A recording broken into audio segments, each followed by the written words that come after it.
Hi, alternates. Welcome back to day 7 of Florida versus Donna Adelson.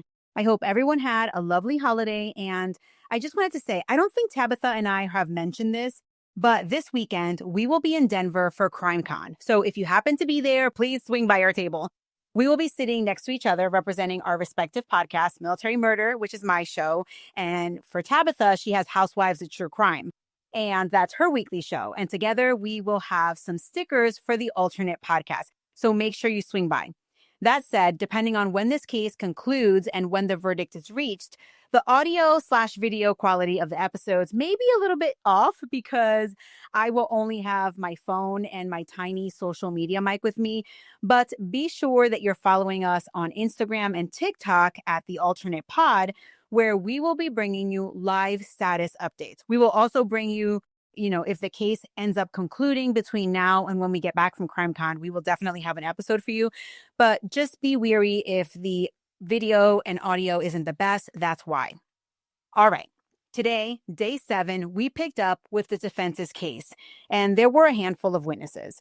The defense's first witness was Ann Cunningham. She is Donna Adelson's best friend, and they met back in 2009 when Ann moved to Florida, and Ann's longtime partner, Ron, chipped his front tooth on Christmas Day, and Harvey Adelson did emergency dental work on him. It turns out that Ron and Harvey actually met in high school, but reconnected that day via an acquaintance. Anyway, Ann and Ron are snowbirds. They lived in Florida during the winter months, and they lived in New Jersey during the warmer months. Ann, her partner, and Donna and Harvey became really close, so close, in fact, that they vacationed together throughout the years. Ann indicated that she communicated with Donna via landline, cell phone, and even via apps like WhatsApp and Viper. Ann revealed that Donna called her on the day that Dan Markell was killed and that she was distraught and concerned for Wendy and the kids' safety and for Dan, so that they were heading to Tallahassee that very same day. During Charlie's trial in November of 2023, Ann allowed Donna and Harvey to stay at her house in Naples since it was closer to the location of the trial and her and Ron were not going to be using it anyway. Ann told the jury that Wendy's youngest son had his bar mitzvah scheduled for January of 2024 and that Donna would not have missed it for the world. You might recall that Donna was arrested in the Miami International Airport in November of 2023. Ann testified that after Charlie was convicted, Donna was absolutely devastated, so much so that she even discussed taking her own life, which was really sad. I remember watching it and almost being like taken aback because I don't know. I mean, I don't want to fall into the whole like the granny trial or whatever it is, but that was just really sad and hard to hear. And that's hard to hear regardless of who is saying it, right? Ann also testified that in addition to Donna thinking about ending her own life, she also talked about potentially getting away just to clear her head of everything that was going on. During cross-examination, Ann revealed that Donna told her that Charlie was being extorted in connection with Dan's murder. I should add that both Ann and her longtime partner think that the jury in Charlie's case got it completely wrong. They do not think that the Adelsons were at all involved in Dan Markell's murder. The next witness on the stand was Ann's longtime partner, Ron Guterson. I do want to point out that during this testimony, Donna appeared real mopey and she appeared to be huffing and puffing in a sulking kind of manner. And she did this both for Ron and for Ann.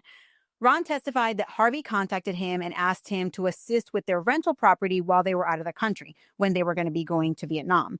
Ron agreed to help basically by communicating with the handyman if the handyman needed some sort of payment for whatever it was. Ron also testified that he was certain that Donna and Harvey would return from their trip for their grandson's bar mitzvah in January of 2024. The next witness was a defense digital forensic expert by the name of Kelsey Guay.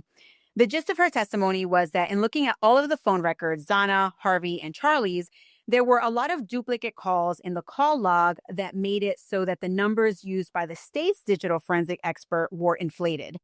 This witness also reviewed cell phone pings and stated that Donna's phone did not ping near Charlie's residence on the day of Dan Markell's shooting. Additionally, she stated that Donna and Charlie's phones did not connect off of the same cell tower on that date, which is July 18th, 2014.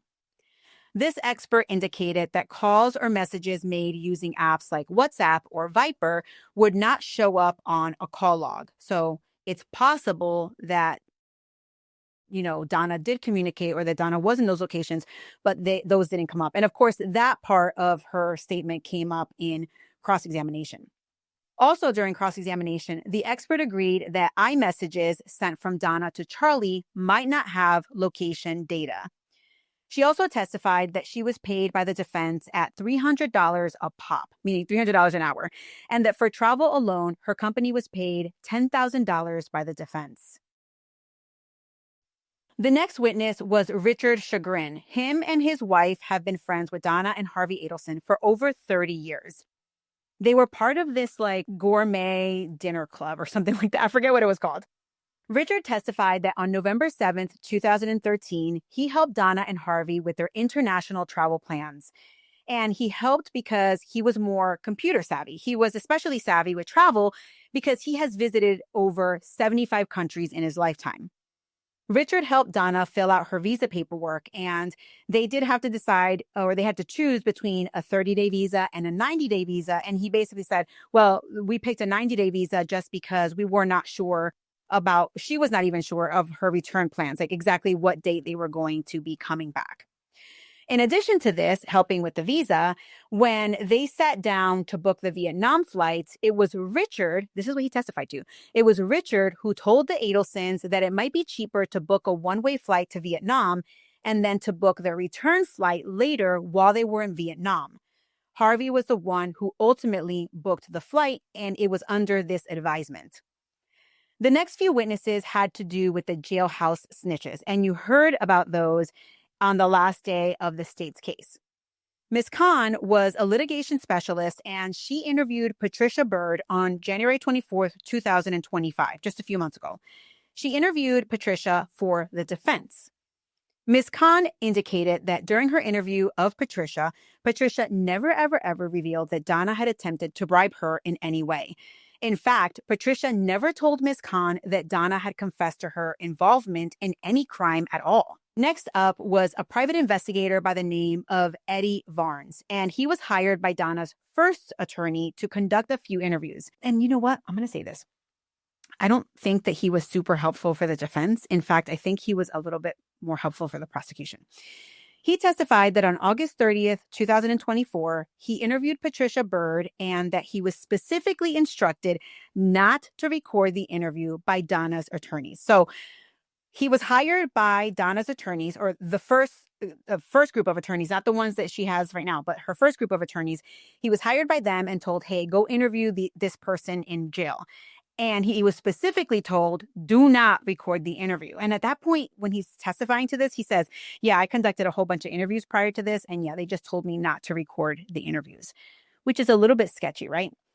This PI testified that Patricia told him that she had no clue who Donna was until she met her in jail, but that she did know who Katie McBonowa was and that she had met her years earlier in jail. Patricia told the PI that Katie confessed to her, stating that quote, we, that's what Katie said, that we had him killed, meaning Dan Markell, that Katie and her peeps had him killed because Katie had heard that the Adelsons were going to offer Dan Markell $1 million to allow Wendy to relocate to South Florida with the kids. But Katie was like, we're not going to let that happen. We're just going to go ahead, take care of it ourselves, and then we are going to extort the money from Charlie and his family. That's what Patricia told this PI. This PI, I feel like, was really helpful for the prosecution because he kept saying, like, the defense told me specifically not to record this interview. All right. The next witness was on the stand for such a brief moment that if you blinked, you might have actually missed it. It was a realtor by the name of Tim Kelly. Back in 2011, when Wendy and Dan Markell were still happily married and living in Tallahassee, he, meaning Tim Kelly, showed houses to Donna and Harvey Adelson in the Tallahassee area. And those house showings were set up by Dan Markell. I'm assuming that the defense brought this up to show, like, hey, Donna didn't really hate Tallahassee that much. In fact, she actually liked it. She was actually considering buying a house there. The final witness of day 7 was Josh Turner. He was with the Leon County Sheriff's Office. And I'm not going to lie, I was a bit confused why he was testifying for the defense, but in this case, nothing surprises me anymore. He testified that he interviewed the jailhouse snitch, Dina, in 2024, meaning he attended her recorded interview. Remember, Dina was Donna's jailhouse daughter. The defense attorney gets his dates mixed up while he's interviewing this witness, but basically, the gist of the story is this. On December 18th, 2024, Dina reaches out to the state and says that she has information about Donna, or basically says something like, Donna is trying to approach me to help her with her case, something like that. So that's December 18th. On the following day, December 19th, 2024, there is a video from the jail pod that shows Dina and Donna sitting together, both talking and writing notes. Dina has a bright yellow folder. The video starts off and Donna is not in the clip. Dina walks up to a round card table and she pulls up a chair.